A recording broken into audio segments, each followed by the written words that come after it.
Broadcasting from the business capital of the world, this is the Podcast Business News Network. We are back here empowering gender opportunities with Doris Sumner. That's right. Over the last 4 episodes, we've got to talk about your business mission to combat the sexism that many of us tolerate. And we, of course, talked about your awesome newly published memoir. And last week, even discussed your cover art. And of course, the feedback you've been receiving has been amazing. So, what are we going to talk about today? This is actually our final episode. Yes, that's been very exciting to talk about the book, because I think that, again, if you don't understand what a business mission, if you don't understand the need or the impact that it can have on your business, you're really not going to hire it. So I think that my book really solidifies why a diversity consulting company focused on gender bias is really important. My book, it's titled Life at Camp: Combating the Sexism We Tolerate and Why the Military Should Take the Lead. And it's not just a story of my experience, but my experience, the details of trying to present to a very male-centric leadership that if they embrace feminism, it would be a whole lot better. And it was definitely a challenging job, attempting to change a culture where there's this high degree of sexual harassment and sexual assault, and we want to change that culture. So it's like, how do you change the culture? I just kind of wanted to mention that some of the young, strong, professional women have been saying, what do you mean tolerate sexism? I don't tolerate sexism. I don't put up with that. So I wanted to explain a little bit more about what I mean by tolerating sexism, because it can sneak up on us and be sort of tricky. And I spent 33 years specifically driving through the camps of Camp Johnson, and that's why I titled the book Life at Camp. It certainly was a big chunk of my life, although I hope I have another 33 years chunk here on the planet. Yeah. Well, thank you. We're excited that you are here, and you'll be around for much longer. So what would you say in all this? Of course, why do you say that we tolerate sexism? You know, I certainly think I like to think that I don't tolerate it, but if someone is being sexist toward me, I plan to kind of push back very sternly. Yeah, I mean, that's what I was saying. These young women are saying, I don't tolerate it. You know, I give them hell. But, and that's what I recommend. Yes, you definitely push back. But there are some times when it's not safe to push back, or it's not advantageous to our career to push back. We know about retaliation. And often, first, we have to recognize what it looks like and how it shows up. So that's why I use the term tolerate, because I tolerated it for so many years. I was not an equal opportunity officer until I was 40 years old. I had already spent 22 years in the military. And as I'm learning about preventing sexual harassment and discrimination, I'm realizing that I have acclimated into a culture where I've tolerated a lot of sexism.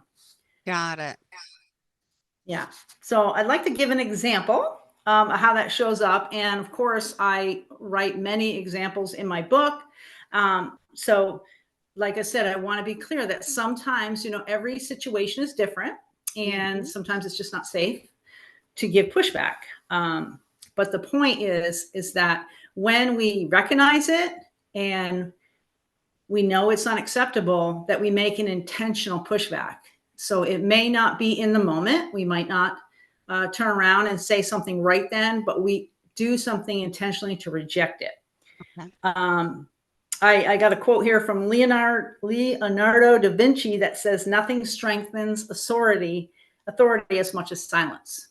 So if we don't say anything, we're saying it's okay.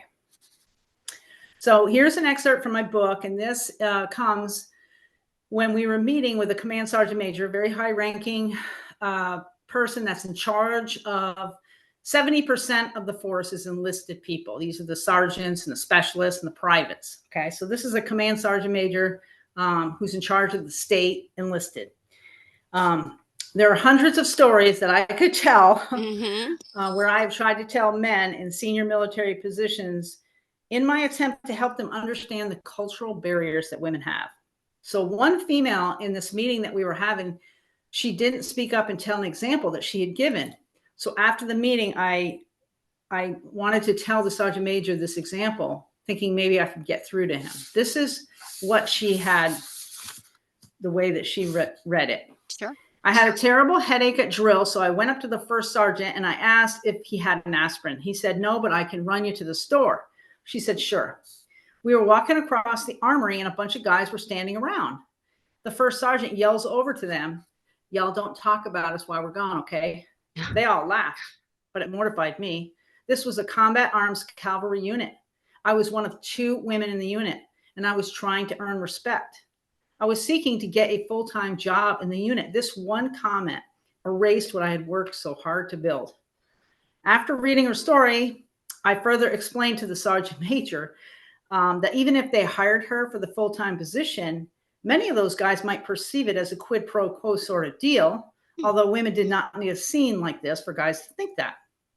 When she told me the story, I heard her pain. I heard her humiliation, her disgust and irritation. When I told this sergeant major, that the leader of all enlisted, he chuckled and said, I probably said dumb shit like that before. He admitted to seeing the problem, but he was quick to add, she should have spoken up and called him an asshole. Well, I shook my head. What kind of recommendation is that? I kept on talking, explaining that she wanted to get a job. And the first sergeant was a selecting official, so she couldn't make a fool out of him in front of his troops. All she could do was put it in her imaginary backpack, compounding her headache. I told him so many women don't even recognize this as sexism, but it is. And it deters inclusion and objectifies females. The first sergeant in this story, he took away her power. He made her out to be something that he'd go and have fun with just so his boys could laugh. And to him, it was just a joke. It was just him being funny. But it was another humiliation for her. So I told the sergeant major that women do get tired of constantly combating sexism along with competing with the men. You have to be competent. So I must have felt like I was getting through to him as I continued to make my case. This is why we had the women's workshop. This is why we need a women's group. We need these forums. We need women to understand where their energy is being taken from.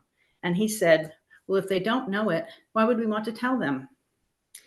I would continue to engage with command sergeant majors for the next 5 years of my career, and every conversation was hard and felt senseless. I would often vent that I'd rather stick a fork in my eye than explain gender bias to another man. Wow. This sounds like a moment in your career where you really were just banging your head against the wall. Oh my gosh. Well, certainly some tough conversations. I love hearing this and the honesty and the truth of what has happened. And what options did the female, you think, have in that scenario? She certainly wasn't happy, but what could she do? Yeah, well, certainly calling him an asshole is probably not going to be the wise thing to do. But a lot of women do banter back and forth and use sarcasm and humor. Yeah. Most of the time, they're just shrugging it off, and saying asshole silently, like whatever, they're just joking, and they don't recognize that that's what's happening. So I do advise women to find a safe way to enlighten leaders on how these seemingly casual comments impede equality. Now, would the first sergeant have said that if he's walking out the door with a guy? It's easy for me to suggest that a young woman warrior go tell somebody in leadership, especially now that I'm 60, I'm out of the military, I have no fear of reprisal. But a young woman who's trying to gain rank and respect and, getting a job, it's definitely more of a risk to do that. So what I'm suggesting is that she find a safe person to talk to and get encouragement on how to raise that issue. Mm-hmm. Also there's other ways that you can lift that voice. Maybe company surveys where they have surveys and you can anonymously say. So when leaders are reading those surveys and they're seeing these comments from the soldiers in the unit, they're like, hey, we need to cut this out. We need to be more aware of what's coming out of our mouth. So there are ways to speak up to say it's not okay. Interesting. Wow, this is powerful. Let's talk. There's some more, disrespect, right? You say a lot of Yeah. people are thinking about this and this unconscious bias that comes out in comments where, sometimes we truly don't mean harm, but it does harm, right? Ah, Right. Right. Actually, the sergeant major in the story provided our diversity team with an example of a sexist remark that he was saying around the units. He used to go, soldiers swear, everybody swears. Well, he used to, when he would swear, when he was in a room, if there was a female in the room, he would look to the female and he'd say, "Oh, I'm sorry," and he would apologize. Well, hmm. this female master sergeant, one day she said to him, "Sergeant Major, if you're gonna apologize for swearing, apologize to everybody. Swears aren't gonna burn my ears off. Like, apologize to everybody." And he was kind of surprised, but he said, "That's the way I was raised, to say that we're not supposed to swear around women." But it did make him realize that he was pointing to the women and saying, "I'm sorry for swearing." And Yeah. he changed his behavior, probably just swore and didn't apologize at all, but he did realize that he was unconsciously, doing that. It was a sexist thing, saying that women can't hear swears, but men can. And so that's the disparate treatment. And there was a time where Playboy magazines and Playboy calendars were in the work centers. And today I'm certain that male employees would know that that is definitely not okay, because there came a time where people in the workforce were saying, I'm uncomfortable with that. I'm not okay with that. I don't want that around here. And, so it became policy that we're not going to have those things. So the only way we know to change is when somebody, raises that awareness that it's offensive. I don't like it. Yeah. And again, sometimes it's not safe to do it, But but we have to find a way to say it's not okay. Yeah. wow. The other thing is, sometimes women aren't offended. They think it's funny, or they're bantering, they're playing right along with it, and they don't think it's offended. But again, as I said earlier, if you don't understand the spectrum of harm, sex-based harm begins somewhere, and it generally begins with this attitude, and we test that through words and comments. We see if we can get away with saying, "Hey, honey, I like the way you're looking there," and we see if she's going to tolerate that and banter back, right? So there's someone who would absolutely shut that person down, right? Or a supervisor. Wow. No, it really So is. Oh my goodness. Wow. All right. Well, this is a great show already, as always. Let's remind everyone how we can reach out to you. Tell us about the book. Tell us where we can contact you. yes, it's allaboutego.com is my website, and I have the prologue on there, and generally Yep. what the book is about, and also previews, reviews of people that have read the book. And the book is available on Amazon, or you can order through local bookstores. And also my business, Empowering Gender Opportunities, I kind of spell out there some of the services that I provide as a diversity consultant, for catering to the size of your business, the number of employees, the type of work that you do. So it's all there at it'sallaboutego.com. All right. Perfect. Thank you so much. Stay tuned, everyone. We'll be right back after this short break. Don't go anywhere. Are you looking for even more of the podcasts and hosts that you love? The Podcast Business News Network is proud to announce that you now have even more ways to listen live. Check out the MyTuner Radio, online radio box, and Simple Radio apps on iOS and Android, or find us online. Search for Business News Network on mytuner-radio.com, or search Podcast Business News Network on streama.com and onlineradiobox.com/US. Take your podcast on the go and don't miss a minute of the action. Have you ever rolled your eyes or screamed on the inside when a coworker or boss called you honey or sweetie? They mean no harm, right? Perhaps you don't want to be known as the employee who nags about being politically correct. Hi, I'm Doris Sumner, president of Empowering Gender Opportunities, EGO, a diversity consulting company focusing on the gender bias impeding team effectiveness. Are you a fearless leader willing to help your employees? Check out Ego at www.it'sallaboutego.com, and let's build synergy.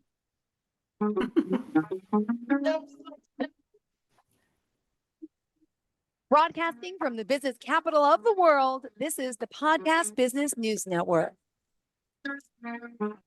Welcome back to the show. We are back here with Doris Sumner and having a deep conversation really about how sexism shows up in the workplace, everywhere, really. And many of us just kind of tolerate it by shrugging it all off. So she discusses her recommendations and strategies to reject sexism. And of course, what else can we do to help your mission of combating sexism here today, Doris? Oh, well, thank you. And again, I think a lot of us don't recognize it as sexism. Like I said, it comes in the forms of jokes or sarcasm or just bantering back and forth, and we do not see the harm that what it's setting the continuum up for. So rejecting it early and saying, I don't like that, that's unacceptable, or finding a way to have the leadership of your section, your unit, your organization say, we cannot tolerate this. During my tenure in the National Guard, I spoke at the highest levels. I gave presentations about sexism and combating sexism and just trying to disrupt that harm by early interventions and changing the culture. Sadly, 1 in 4 women will experience sexual assault during their enlistment. And the military's separate justice system, which is overseen by commanders, has been criticized on this low rate of conviction. So the cost of each survivor is immeasurable. The numbers across the military branches point to the problem getting worse, not better. And sexual assault rates are up. Mm-hmm. The percentage of people reporting sexual assault is down, and trust in the military when it comes to protecting victims is at an all-time low. So that is a sad state of affairs when I talk about military organization, the most esteemed organization in our country, still having this problem. So the military must take the lead, because if we don't do anything, nothing's really going to change or impact the culture. Now, I know I am not okay with another 34 years of this going around. I talked about last time my sister working in the logistical distribution company for 34 years saying there's still sexism. There's more representation, but there's still sexism. And I'm not okay with 1 in 4 women in the military experiencing a life-changing traumatic incident that they have to carry and heal from.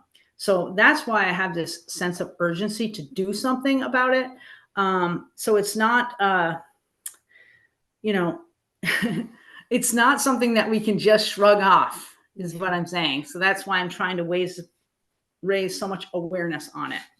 Oh my goodness. So what are some of the proposals you write about the military needs to do? It seems there's a lot of attention on this issue. Can you help us understand a little bit why this continues to be such a problem for the military? Yeah, I think that a lot of the focus has been on the care for survivors, which I applaud and support. Obviously, if something traumatic, sexual assault or sexual harassment happens to you, Yeah. it is important that the organization have the advocacy to care for the victims and also for accountability. But what I talk about in my book in great detail is the prevention. So let's stop the damage from happening. So how do we fix it? And so what I propose is changing the culture through gender equality accountability. But you can't really enact a law or a policy unless you convince those that have the power that it is going to make the necessary changes.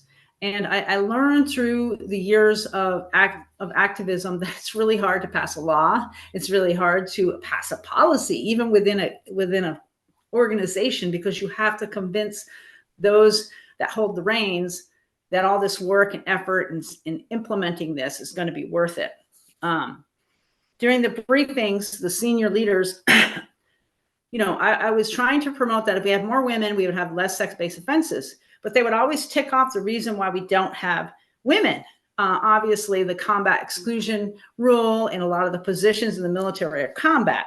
Or they would say that women just don't want to join the military. They would point to our Vermont National Guard having the first female adjutant general. But regardless, the problem statement was always the same, that women were underrepresented in all occupations in the Air and Army Guard. And the goal was to increase the numbers. But what I couldn't thoroughly and effectively communicate was why we need more women. It was never fully understood by the all male senior leaders, the value of gender diversity.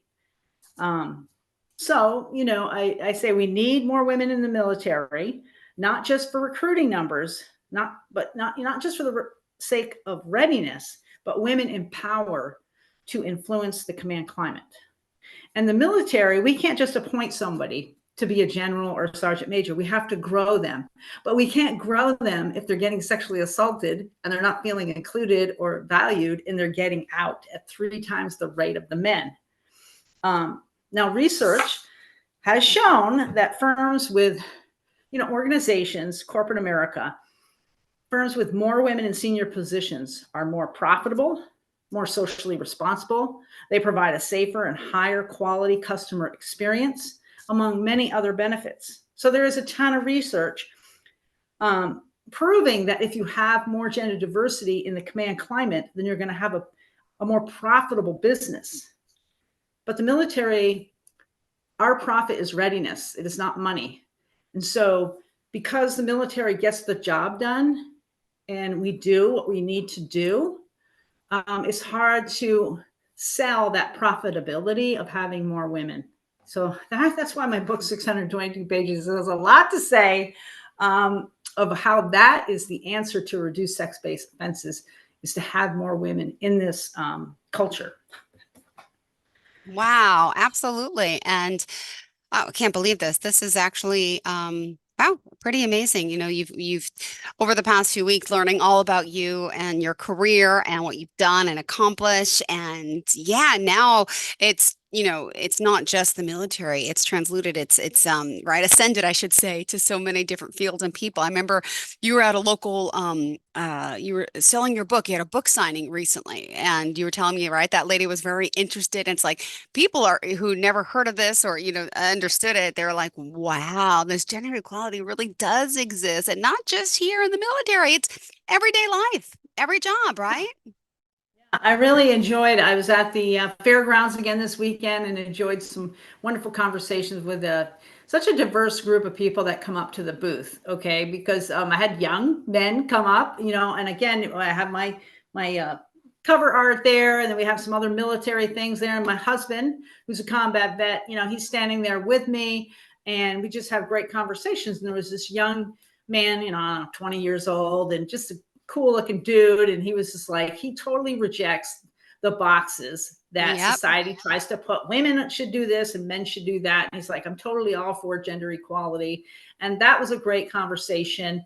And then another woman who had received my book last month, and she was elderly, and she came up and she gave me a hug, and she said, I didn't think I would really get this book, but I opened it up. And she said, your book was very easy to read, and I was getting it. And she says, I was even late feeding my dog. She says, I was just reading. So that was validating that regardless if you're young or old, in the military, out of the military, I think it's a story that can resonate with people, that there are individual things that we can do to say we reject sexism. We reject these societal roles and stereotypes that often preclude our actions. So, like I said, the story of the sergeant major apologizing for swearing to the women, once he was aware of that, he realized that that really was a sexist sort of way to,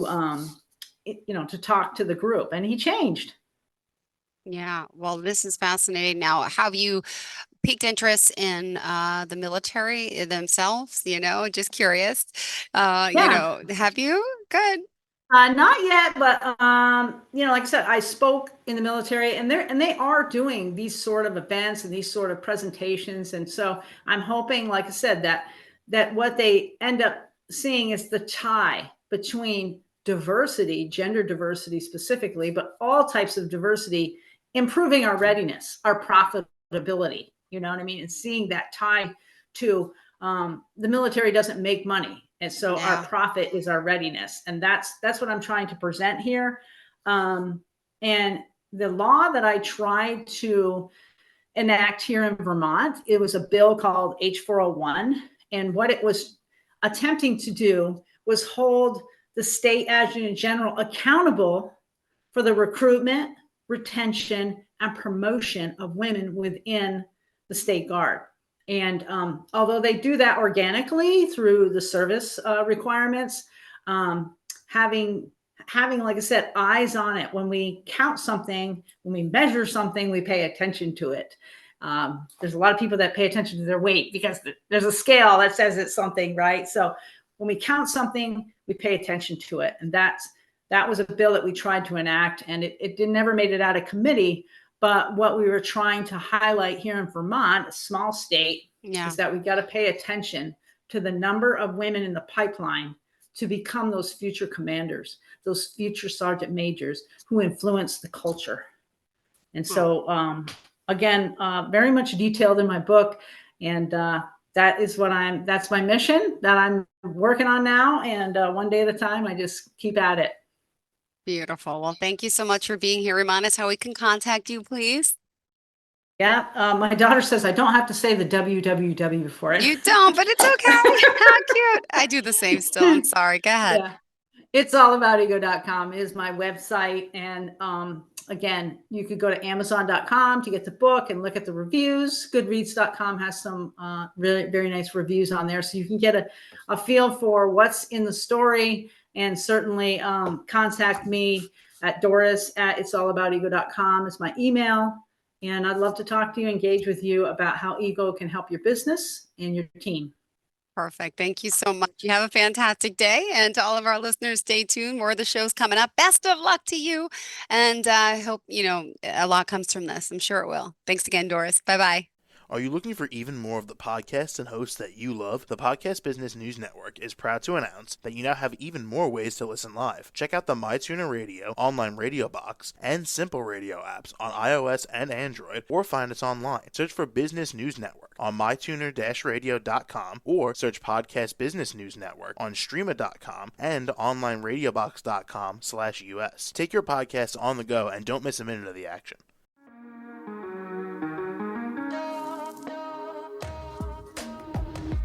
Broadcasting from the business capital of the world, this is the Podcast Business News Network. For nearly 2,000 severely injured veterans, everyday life has become filled with barriers. Day-to-day simple tasks can become pretty daunting. I have to carry my chair up 2 flights of steps or have somebody do it for me. What scares me the most is just the falling. When I'm struggling with my house, I think, to have that one great barrier just knocked down, it's crucial. Home for Our Troops is a wonderful nonprofit that builds a mortgage-free, fully adaptive, handicap-accessible house. And there's no catch. It'll be our very first home that we've ever owned. This is a game changer. This is where your life begins again.